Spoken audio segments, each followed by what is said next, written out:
This isn't a video about cheering for war. It's about understanding how the world works. Because while politicians argue borders shift and cities are destroyed, one thing is always true. Eventually, everything has to be rebuilt. And rebuilding isn't ideological, it's mechanical. We seem to be living in a period of sustained global instability.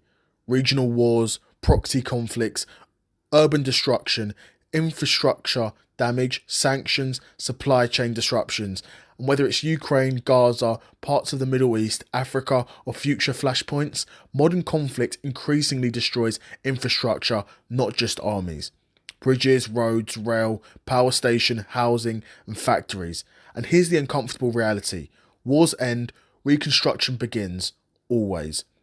History shows this over and over again. Post-World War II Europe, Iraq, Afghanistan, Syria, the Balkans. The destruction phase is chaotic, the rebuilding phase is systematic, and it requires one thing above all else: heavy machinery.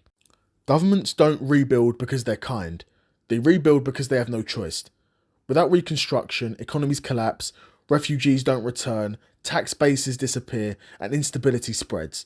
Rebuilding is not optional, it's political survival. That means roads must be cleared, rubble must be moved, foundations must be laid, and materials must be transported.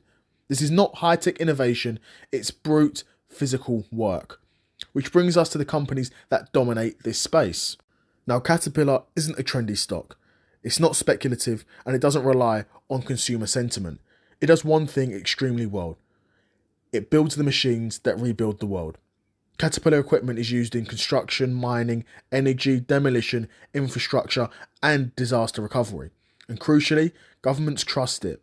Why does that matter? Because reconstruction contracts are usually government funded, international aid funded, long-term, and politically backed.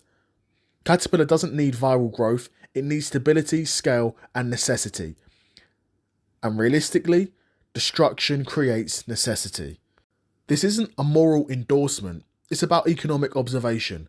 Markets don't reward intentions, they reward outcomes. And the outcome of large-scale destruction is massive rebuilding budgets, infrastructure spending, international aid packages, and public-private partnerships.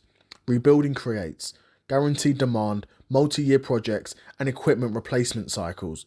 Caterpillar benefits after the bombs stop falling. It doesn't profit from chaos, it profits from order being restored. And that's a critical distinction. And even outside of war, the world is entering a massive rebuild phase. Aging infrastructure in the US and Europe, climate-related building, energy transition projects, mining for critical materials, and reshoring of manufacturing. All of this requires earth moving, excavation, heavy transport, industrial-grade machinery. This isn't cyclical anymore, it's structural, and Caterpillar sits at the centre of it. By 2026, the thesis isn't, will the world be peaceful? The thesis is, will the world continue breaking things faster than it can fix them? If the answer is yes, then companies that fix physical reality matter more than companies that sell narratives. Caterpillar don't need optimism, it thrives on necessity, and necessity doesn't disappear.